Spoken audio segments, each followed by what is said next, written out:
Hi there, it's Quilting Nerd. Welcome to my channel and to this video. Today's video is about feathers and how to quilt them. Of course, not all of them. I selected the 4 very basic designs that even look very similar, and they are my go-to basic feathers. And I prepared some drawings that follow each of the separate individual designs. Let's start the quilting with sewing a spine of our feather. I never actually knew why they are called feathers, because for me they look more like a part of vegetation than a part of a bird's anatomy.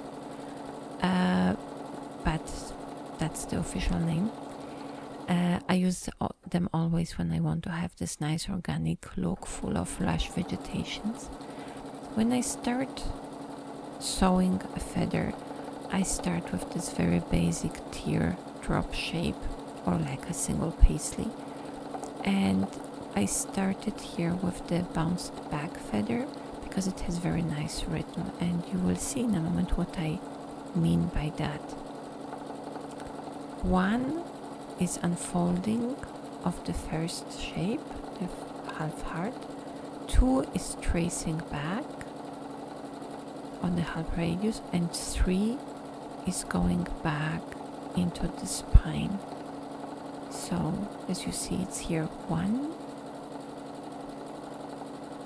2 tracing back, and 3 completing the rhythm. Once I have my plums quilted on one side, I can start on the other side. And again, I start with the full plum as the first one. So 1 full shape, which you always repeat. 1, the half heart shape. 2, tracing back. 3, driving back nicely into the stem. 1,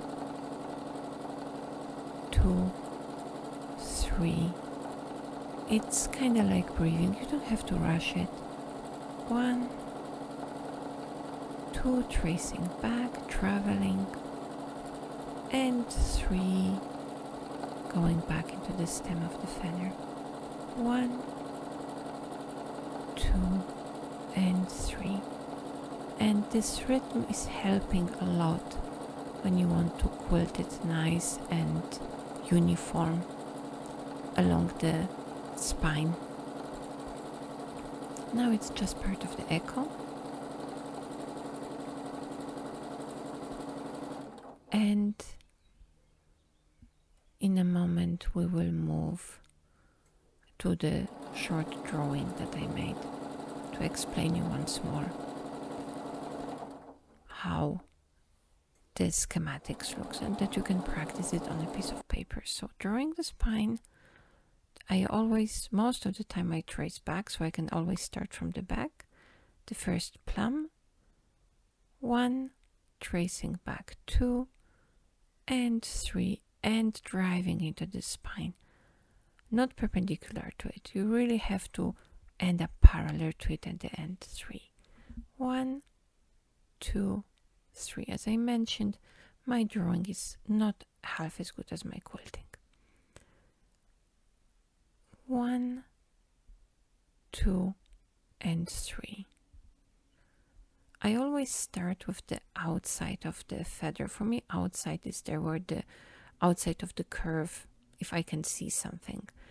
And there where the spine of the feather curves in, there we have to pay a little bit attention when we will be quilting. At the end, I try always to fit 1 feather more, and then I trace back. I don't mind traveling.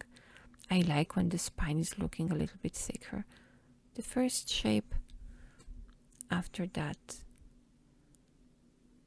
the 1, 2, 3 movements. Now I am approaching to the center of my feather, let's call it like that. This a little bit closed off space. And now I have to pay attention that I leave space for the feathers in the upper part. And that's why I stop here now. And what I do, at the beginning, I was actually doing that on the fabric. Now I just hold this line kinda in my mind. But what I do, I separate this this spherical part area into two parts. And in the lower part of the spine, I just fill the lower part of this separated parts. And then with the upper part, I fill the upper one. In this way, I have nice uniform distribution of my plants. The second feather is the one where you are actually drawing or quilting every plum separately, so you're not building up on the previous one. So it's always starting with this unfolding. It's not a straight leaf, it's looking a little bit like a paisley, like a teardrop shape, some described as a half heart. And each of those plums of the separate parts of the feather is quilted separately, the whole shape. So you are either traveling on the previous part of the on the previous plum, or you leaving a space, making your feather a little bit more open. And again, I am starting on the outside part of the feather. There are quilters that like to do that simultaneously on both sides and save their time on the traveling. Sometimes I do that too. In this case, I wanted to show you more precisely how this whole process looks like. And again, I have this circle shape left there. So again, I will have to repeat the trick with the separating this part with a line. I can visualize it, I can draw it.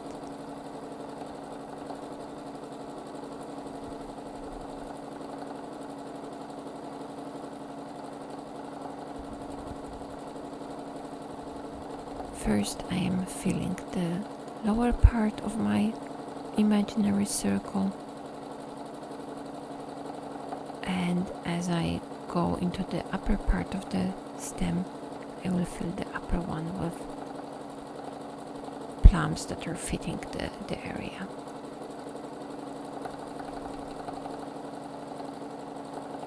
And traveling back to the end, you can see immediately that with those feathers the spines are a little bit thicker and better defined than the rest of the plum. And that was the end of the bobbin. Had to be exchanged. Cutting off the threads, because it's really important. If they get tangled while you are sewing, it can get messy very fast. Echoing to separate the feather shape from the rest of the quilt. Later on I will fill it with a simple matchstick design, just to keep the volume of the batting down. And in a moment we will go over the design once more in the drawing, and then we will move on to the feather number 3. So please stay with me. Starting with the spine, imagine I traveled back. Actually, I travel in this case. As you can see, I left a little bit plum on top and unfolding my tear shape. So there is always this kind of arch, so they are flowing. You can make the plums very close to each other. You can also give them some more space, so they are like a separate part, more like leaves actually. And you're just going around, echoing slightly the shape you quilted previously, adjusting the size of the plums to the place where you are on the stem, on the spine. So usually you should go smaller on the top.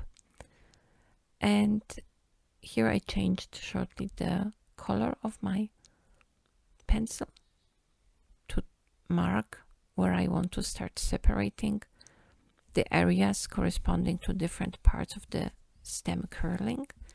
And again, starting from down, nice half heart, teardrops, paisleys, plums.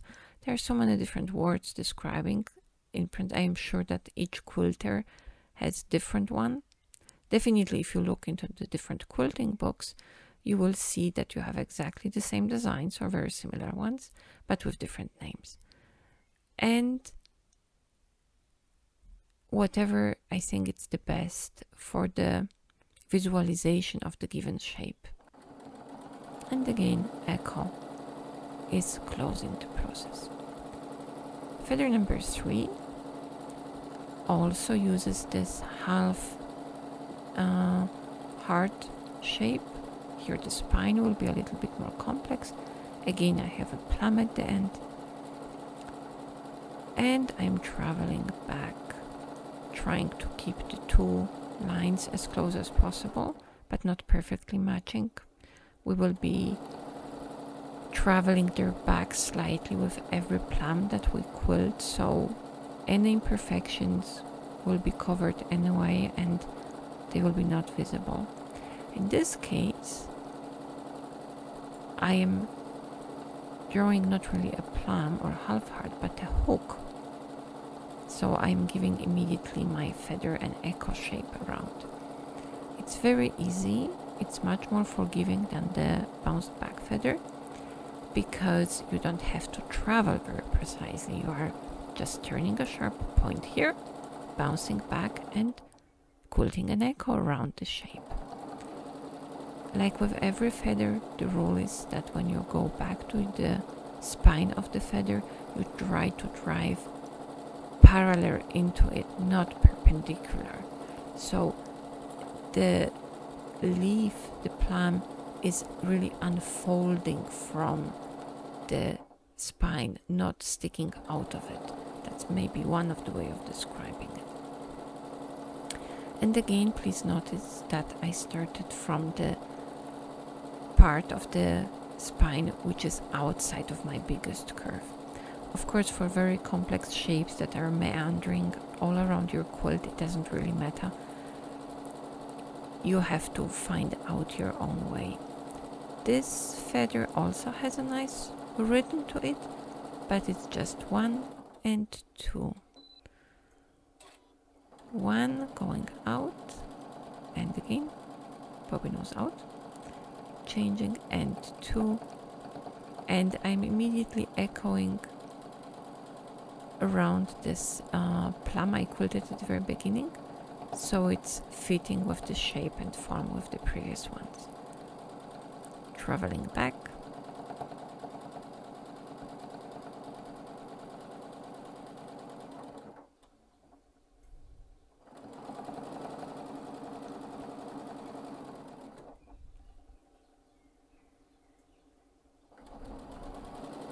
and starting with my basic half heart shape, arching down and going back into the stem. And here you see an example what muscle memory does.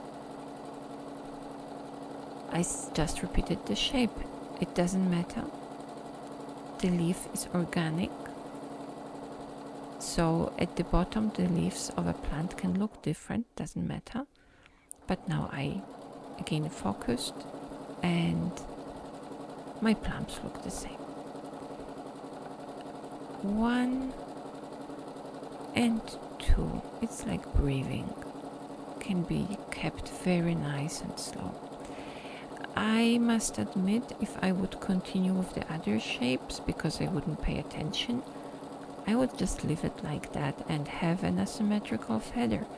They're purposeful designs like that, and they look amazing, and if it looks good, why change it?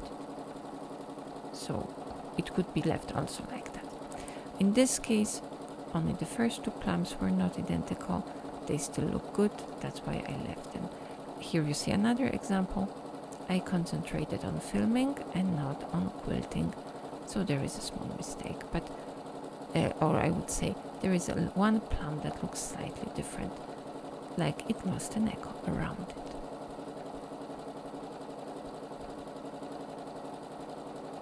In all the multitude of very similar shapes, it's something you will not notice unless you look very careful, and usually I don't.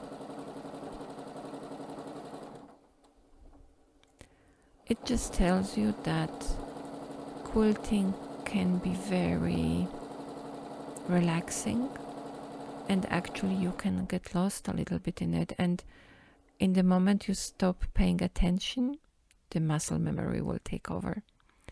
Let's repeat the shape once more with the drawing. Spine, little plum at the end, traveling back, and quilting my plums in the outside, unfolding the first one, and 1 and 2, going back. 1, turn back, going back. You can keep this, it's the same like with the swirls. You can choose for the sharp hook option, or you can make a gentle turn, and I'm sure it will also look very good, just slightly different. Whatever it's more comfortable for you. Some domestic machines like to pull out the bottom thread if you make this sharp turn, because there you stop for 2 or 3 stitches. In this case, if you don't like the look of it, these little knots, then just make a gentle turn. Don't make the sharp point. And again, first going on the outside of my feather, quilting those little hooks.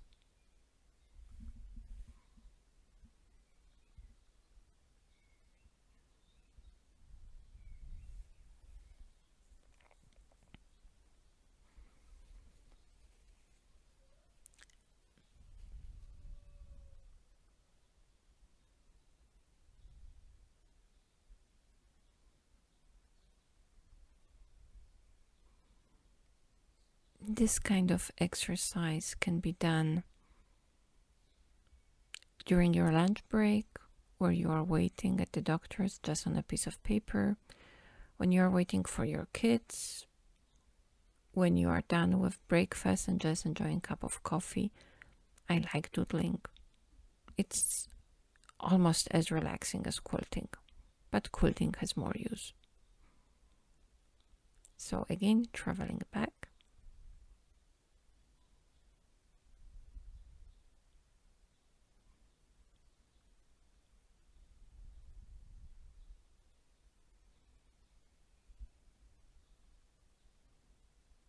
First shape, half heart and the little hook, and echoing it.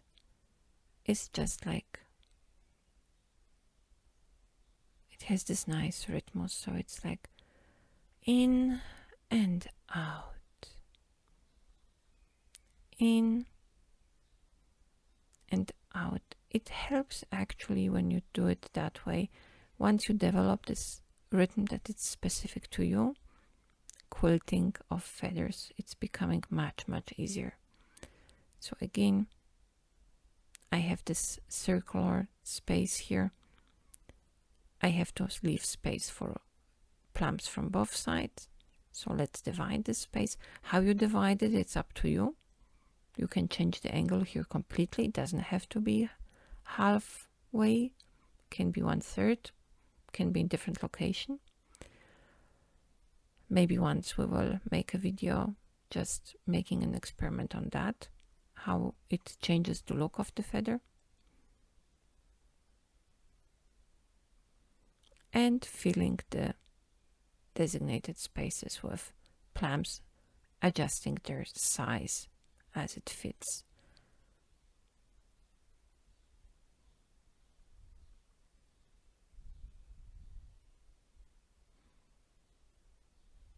I hope those pet drawings are helpful to you. they are slowing the video down a little bit, but on the other hand, I want to share my experience with you, how I learned, and that's how I did it. So it worked for me, maybe it will work for some of you.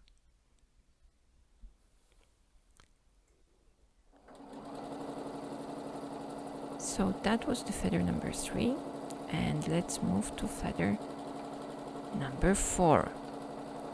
In this case, it's one-sided feather. So first we are drawing a question mark, spiral inside, and start with half heart shape, but we are now starting from the up. For me, making this kind of feather was most difficult. For me, it feels most natural when I quilt from the bottom to the top. In this case, you start from the top of the feather and you draw the shape like a half heart. In this case, it works the best. You try to follow the shape of the previous plum, and you fill the space with the paisleys. Always at the end trying to kind of drive into the spine of the feather so the leaves are unfolding from it, not sticking out.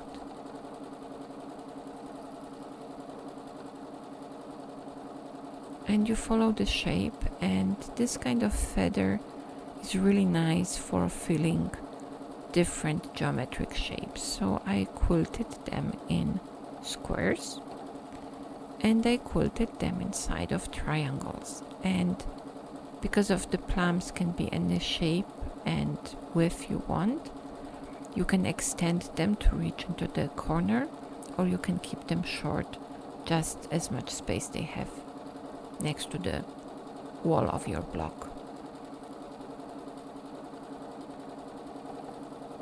And we are approaching the end, and in this case there is no traveling.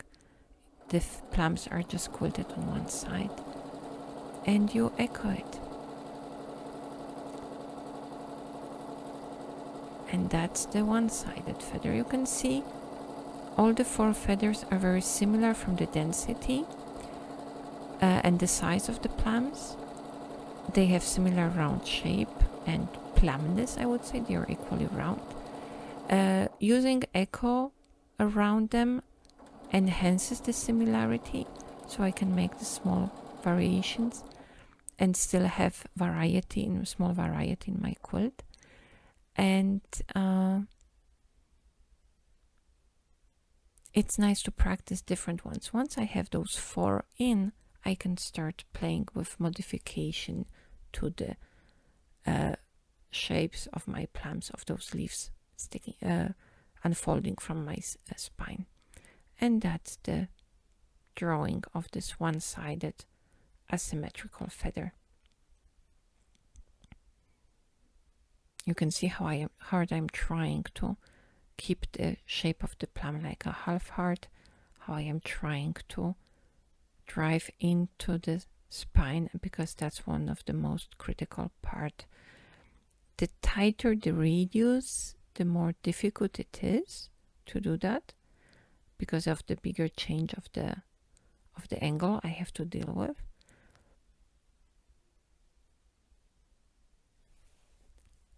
And in this case, I would really recommend first start with a drawing. There are also other videos around showing how to do that. I also learned, as I wrote in my bio, I learned quilting from YouTube videos and from books. There was no quilting tradition in my family.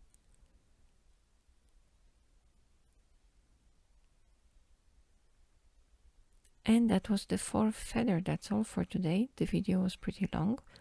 There is still small part going about giving the quilted piece a more finished look, to enhance the feathers by quilting very simple up and down lines just as the background.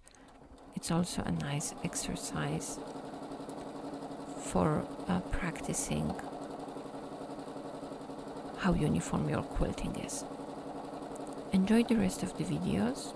Please give me a comment, a like, or if you still didn't, please subscribe. And I hope to see you in a few days in the next video. It was wonderful talking to you. Have a good day. Bye.